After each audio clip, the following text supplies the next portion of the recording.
नमस्कार दोस्तों, स्वागत है आपका इन्वेस्टिंग दर्पण की एक और वीडियो में। और इस वीडियो में आपसे डिस्कस करूंगा एक धमाकेदार स्टॉक को। बात करें इस स्टॉक की, जब आप इस स्टॉक की परफॉर्मेंस को देखेंगे तो यकीनन आप चौंक जाएंगे। और एक और बड़ी खबर हमें स्टॉक से जुड़ी हुई देखने को मिल रही है। कंपनी के जो फ्यूचर प्लान्स हैं बिजनेस को लेकर के, हमें इन पर भी एक अपडेट आती हुई देखने को मिल रही है। और बात करें स्टॉक की तो एक और बड़ी जानकारी इस स्टॉक से मैं आपको दूंगा तो आपको यकीन नहीं होगा कि इस शेयर में हमें क्या बड़ा बदलाव होता हुआ देखने को मिला है। तो ऐसे में अगर आप कोई अच्छा स्टॉक देख रहे हैं जो कि आपको अच्छे रिटर्न्स बना करके देते, तो आप इस स्टॉक को इन्वेस्टमेंट के लिए देख सकते हैं। और फ्रेंड्स, मेरी इस स्टॉक पर बाई या सेल की कोई रिकमेंडेशन नहीं है। अगर आपको वीडियो देखने के बाद यह स्टॉक पसंद आए तभी आप इस स्टॉक को इन्वेस्टमेंट के लिए देखें। तो आज जिस स्टॉक के बारे में बात करने जा रहे हैं ये लूसेंट इंडस्ट्री लिमिटेड का स्टॉक है। स्टॉक की 21 फरवरी को अगर आप देखेंगे तो 1.68% की तेजी में देखने को मिला है और इसकी क्लोजिंग 605 रुपये पर होती हुई देखने को मिली है। तो ऐसे में निवेशकों को इस स्टॉक में इन्वेस्टमेंट करने से पहले स्टॉक के बारे में जानना भी बहुत जरूरी है कि स्टॉक इन्वेस्टमेंट के हिसाब से सही देखने को मिलता है या खराब देखने को मिलता है। क्योंकि फ्रेंड्स, अगर आप किसी स्टॉक में सिर्फ रिटर्न्स को देख करके इन्वेस्टमेंट करते हैं तो ऐसे में आपको स्टॉक में इन्वेस्टमेंट के बाद पछताना भी पड़ जाता है। तो आशा करता हूं आप इस स्टॉक के बारे में पूरा जानने के बाद ही इस स्टॉक पर अपना इन्वेस्टमेंट का कोई डिसीजन लेंगे। स्टॉक की अगर हम बात करें तो मार्केट कैप आप देख लीजिएगा, आपको 907 करोड़ रुपए के आसपास देखने को मिलेगा, यानी कि एक माइक्रो कैप स्टॉक है। और ऐसे स्टॉक्स में इन्वेस्टमेंट करते समय आपको एक बात को ध्यान में रखना चाहिए, ऐसे स्टॉक्स में अगर आपको तेजी ज्यादा देखने को मिलती है तो आपको गिरावट भी ठीक ठाक देखने को मिल जाती है, यानी कि यह हाई वोलेटाइल स्टॉक हमें देखने को मिलते हैं। स्टॉक की अगर आप 52 वीक हाई को देखेंगे तो यह 650 रुपए आपको देखने को मिलेगा, यानी कि स्टॉक 45 रुपए अभी भी हमें अपने हाई से इस समय नीचे देखने को मिल रहा है। स्टॉक की परफॉर्मेंस भी आपको दिखाना चाहूंगा, फिर स्टॉक से जुड़ी और भी जानकारी मैं आपको दूंगा और इनके बिजनेस को लेकर के हमें कंपनी की तरफ से क्या फ्यूचर प्लान्स बताए गए इन पर भी आपसे चर्चा करूंगा। और स्टॉक में एक और बड़ी जानकारी मैं आपको दूंगा, तो वीडियो को आप अंत तक देखिएगा ताकि आपको सारी जानकारी अच्छी तरह से पता चल सके। स्टॉक की परफॉर्मेंस भी आपको दिखाना चाहूंगा। अगर आप 6 महीने में देखेंगे तो 6 महीने में इस स्टॉक ने 147% के रिटर्न्स बना करके दिए।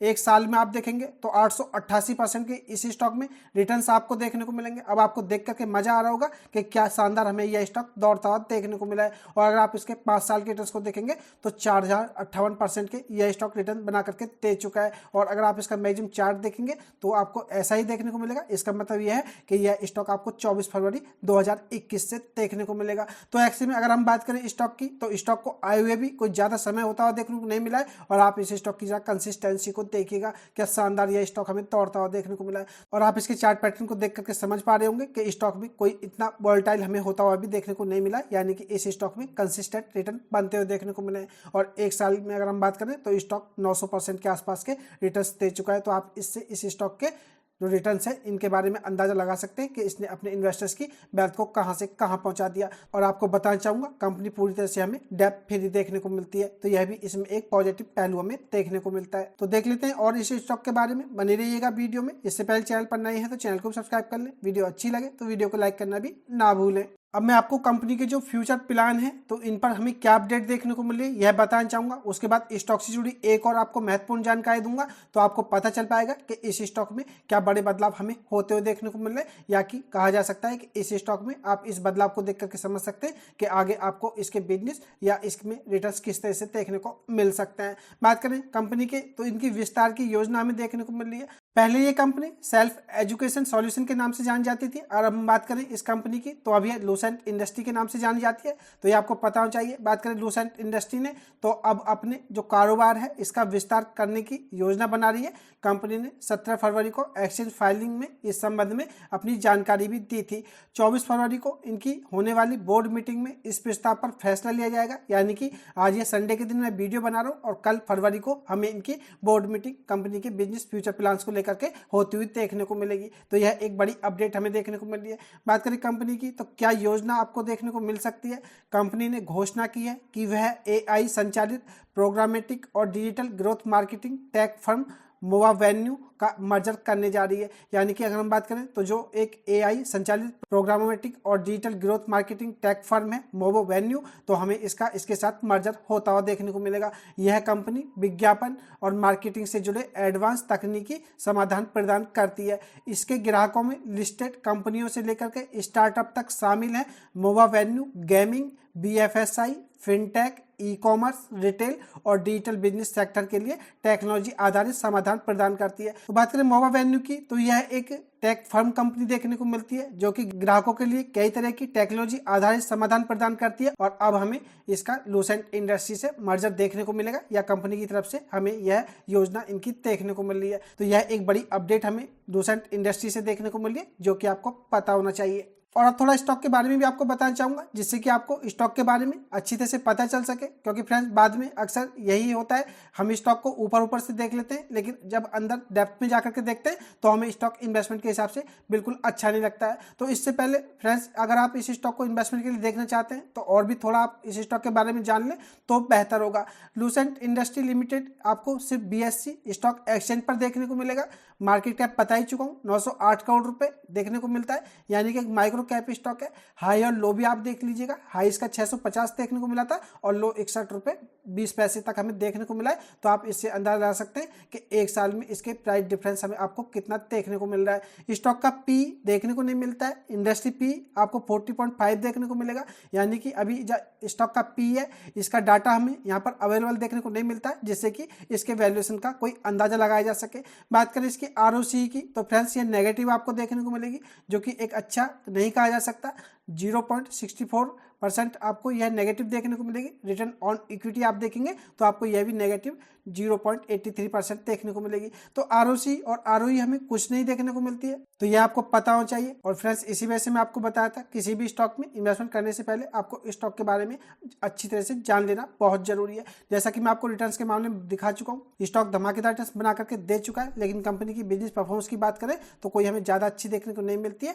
ROC और ROE भी हमें इसकी नेगेटिव देखने को मिलती है। तो आप इन्वेस्टमेंट करते समय इस पहलू को भी जरूर ध्यान में रखें। इसका PNL भी आपको दिखाना चाहूंगा, तो आपको पता चल पाएगा कि कंपनी का बिजनेस किस तरह से देखने को मिलता है, कंपनी क्या प्रॉफिट करती है, करती भी है या नहीं करती है। तो फ्रेंड्स आप इस जानकारी को भी देख लीजिएगा। अगर हम बात करें मार्च 20 से मार्च 21, मार्च 22, मार्च 23, मार्च 24, यानी कि 5 साल के हिसाब से अगर हम इसकी परफॉर्मेंस को देखें तो आप सेल्स को देख लीजिएगा। सेल्स आपको मार्च 20 में कोई देखने को नहीं मिलेगी, 21 में कोई देखने को नहीं मिलेगी, 22 में बात करें तो जरूर आपको 36 लाख की सेल्स देखने को मिलेंगी, 23 में आपको कुछ देखने को नहीं मिलेगा, 24 में कुछ देखने को नहीं मिलेगा और ट्रेलिंग 12 मंथ में भी आपको कोई देखने को नहीं मिलेगा। उसी वजह से अगर आप इसके प्रॉफिट्स को देखेंगे, यानी कि जो ऑपरेटिंग प्रॉफिट है, तो फ्रेंड्स आपको यह नेगेटिव 2000 देखने को मिलते थे, नेगेटिव 14 लाख देखने को मिलते थे, नेगेटिव 6000 देखने को मिलते थे, नेगेटिव 9000 देखने को मिलते थे, नेगेटिव 12000 देखने को मिलते थे। और अभी हम ट्रेलिंग 12 मंथ की बात करें तो इसमें भी 23,000 नेगेटिव हमें इनके ऑपरेटिंग प्रॉफिट देखने को मिल रहा है, यानी कि कंपनी की सेल्स हमें 0 देखने को मिल रही है और ऊपर से कंपनी हमें ऑपरेटिंग प्रॉफिट की जगह ऑपरेटिंग लॉस करती हुई देखने को मिलती है। तो आपको फ्रेंड्स इस जानकारी के बारे में भी पता होना चाहिए।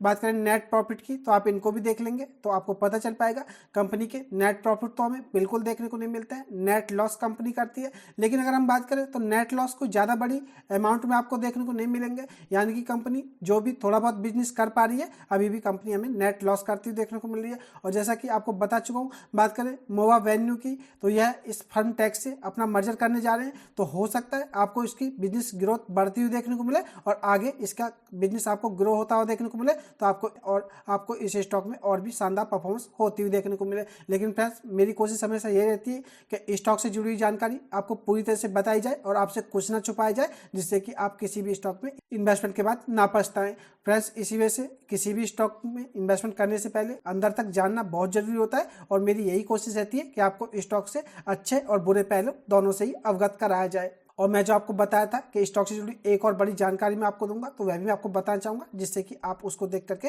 थोड़ा अंदाजा लगा सकते हैं। और एक बार फिर से आपको बताना चाहूंगा फ्रेंड्स, वीडियो को टिप्स या एडवाइस के रूप में ना लें और मेरी किसी भी तरह से इसी स्टॉक पर बाई या सेल की कोई रिकमेंडेशन नहीं है। स्टॉक से जुड़ी हुई जानकारी अगर आपको पसंद आई हो या स्टॉक रिटर्न्स के बारे में आपको पसंद आया हो या आपको यह इन्वेस्टमेंट के हिसाब से अच्छा लगता हो, तभी आप अपना इन्वेस्टमेंट का कोई डिसीजन लें। और एक बात जरूर ध्यान में रख लें, एक माइक्रो कैप स्टॉक है, तो आप ऐसे में इस स्टॉक में इन्वेस्टमेंट करते समय इस बात को ध्यान में रखें और एक्स्ट्रा रिटर्न में आकर के कोई बड़ा इन्वेस्टमेंट करने से बचें। आप इस स्टॉक में थोड़ा सा इन्वेस्टमेंट कर लें, आपको यह स्टॉक अच्छे रिटर्न्स बना करके दे तो आप फिर थोड़ा ऐड कर लें, और अच्छे रिटर्न्स बना कर दें तो और ऐड कर ले। इस तरह से अगर आप किसी स्मॉल कैप या माइक्रो कैप स्टॉक में इन्वेस्टमेंट करते हैं तो यह एक इन्वेस्टमेंट की एक अच्छी रणनीति मानी जाती है। अगर आपको लॉस आते हैं तो छोटे से इन्वेस्टमेंट पे आ जाते हैं, तो ऐसे में आपको स्टॉक को समझने में भी आसानी हो जाती है। आशा करता हूँ आप इस स्टॉक में इन्वेस्टमेंट करने से पहले इस स्टॉक से जुड़े जो भी पहलू मैं आपको बता चुका हूँ इनको जरूर ध्यान में रखेंगे। और इसका शेयर होल्डिंग पैटर्न भी आपको बताना चाहूंगा, और मैं जो आपको बताया था कि मैं आपको एक और अपडेट इस स्टॉक से ऐसी देना चाहूंगा जिसको देख करके आप चौंक सकते हैं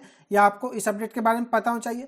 फ्रेंड्स, अगर आप इसमें दिसंबर 23, मार्च 24, जून 24, सितंबर 24, दिसंबर 24 या इससे पीछे सितंबर 23 तक भी जाएंगे तो आपको प्रमोटर्स की कोई होल्डिंग इसमें देखने को नहीं मिलेगी, यानी कि प्रमोटर्स के पास कोई हिस्सेदारी नहीं थी। और आप जरा दिसंबर 24 में देखिएगा प्रमोटर्स के पास इसमें 67.61% की आपको हिस्सेदारी देखने को मिलेगी। बात करें पब्लिक शेयर होल्डर्स की तो आपको 100% पब्लिक शेयर होल्डर्स ही इसमें देखने को मिलते थे, लेकिन पब्लिक शेयर होल्डर्स की बात करें तो यह अब हमें 32.39% होते हुए देखने को मिले, यानी कि जो पब्लिक शेयर होल्डर्स की हिस्सेदारी बिकी है वह सीधी प्रमोटर्स के खाते में हमें जाती हुई देखने को मिली है, या प्रमोटर्स ने इसमें बड़ी खरीदारी की है। तो फ्रेंड्स, यह एक बड़ा बदलाव हमें देखने को मिल रहा है। और बात करें तो प्रमोटर्स ही वह पर्सन होते हैं या वही मेंबर होते हैं जिनको की कंपनी के जो बिजनेस के फ्यूचर प्लान्स होते हैं अच्छी तरह से पता होता है, और वही कंपनी के बारे में अच्छी तरह से जानते हैं कि आगे वह कैसी परफॉर्मेंस बिजनेस के पॉइंट ऑफ व्यू से कर सकती है। तो आप इससे अंदाजा लगा सकते हैं कि प्रमोटर्स ने अब इसमें अपनी बड़ी हिस्सेदारी अपने पास रख ली है। तो एक यह पॉजिटिव हमें देखने को मिल रहा है, या इससे थोड़ा आप अंदाजा लगा सकते हैं कि यह स्टॉक आगे आपको अच्छा परफॉर्म करता हुआ देखने को मिल सकता है। तो ऐसे में बात करें स्टॉक की, तो मैं अगर आपको पर्सनली बताऊं तो यह एक पैनी कैटेगरी का स्टॉक ही अभी तक मुझे लगता है, क्योंकि कंपनी की अगर हम बात करें तो बिजनेस वाइज अभी कोई परफॉर्मेंस देखने को नहीं मिलती है। और फ्यूचर में क्या होगा फ्रेंड्स, इसके बारे में तो कुछ नहीं बताया जा सकता, लेकिन आप इसमें जो प्रमोटर्स की हिस्सेदारी जिस तरह से हमें बढ़ती हुई देखने को मिल रही है तो थोड़ा सा पॉजिटिव लेकर के चल सकते हैं। तो इसी वजह से मैं आपको बताया था स्टॉक में आप इन्वेस्टमेंट करें तो छोटा इन्वेस्टमेंट करें और पहले देख लें स्टॉक अच्छा लगे तो उसके बाद ही थोड़ा अपना इन्वेस्टमेंट बड़ा करने के बारे में सोचें। आशा करता हूँ आपको इसी स्टॉक के बारे में अच्छी तरह से पता चल पाया होगा और आप अब अपना डिसीजन ले सकते हैं कि स्टॉक में आपको इन्वेस्टमेंट करना है या नहीं। वीडियो अच्छी लगी हो तो वीडियो को लाइक करें, शेयर करें। मैं मिलूंगा आपसे नई वीडियो में, तब तक के लिए नमस्कार।